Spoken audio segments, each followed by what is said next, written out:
जिल्ह्यातील प्रत्येक घडामोडींवर लक्ष, अन्याय विरुद्ध आवाज आणि आपल्या न्याय हक्कासाठी सांगली दणका 24 न्यूज कायम चर्चेत।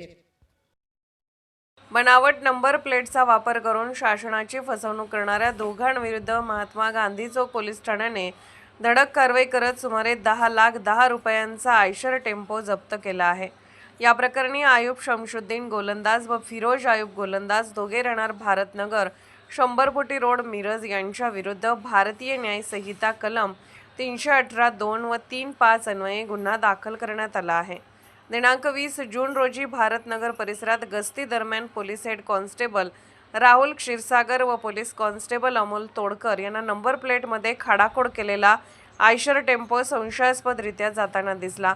त्यांनी तात्काळ वाहनाचा पाठलाग करून ते थांबवले। चालक फिरोज गोलंदाज याच्याकडे वाहनाची माहिती दिली नाही।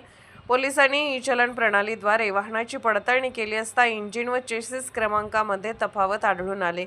पुढील चौकशीत वाहनाचे विमा, PUC, फिटनेस प्रमाणपत्र व रोड टॅक्सची मुदत संपल्याने शासनाचा महसूल बुडवण्याच्या उद्देशाने दुसऱ्या आयशर वाहनाचा MH10 NJ 7866 हा क्रमांक बनावट नंबर प्लेटद्वारे लावल्याची बाब उघडकीस आली।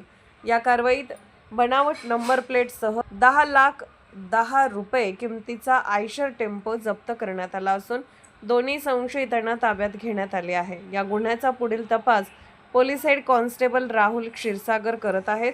ही कारवाई पोलीस अधीक्षक तुषार दोशी, अपर पोलीस अधीक्षक कल्पना बारवकर, उपविभागीय पोलीस अधिकारी प्रणिल गिल्डा यांच्या मार्गदर्शनाखाली सहाय्यक पोलीस निरीक्षक संदीप शिंदे यांच्या नेतृत्वाखालील पथकाने केली। सांगली जिल्हा पोलिसांनी नागरिकांना आवाहन केले असून शासनाची फसवणूक करणाऱ्या किंवा बनावट कागदपत्रे, नंबर प्लेट आदींचा वापर करणाऱ्या व्यक्तींची माहिती मिळाल्यास तात्काळ डायल 112 वर संपर्क साधून पोलीस प्रशासनाला कळवावे असे आवाहन करण्यात आले आहे।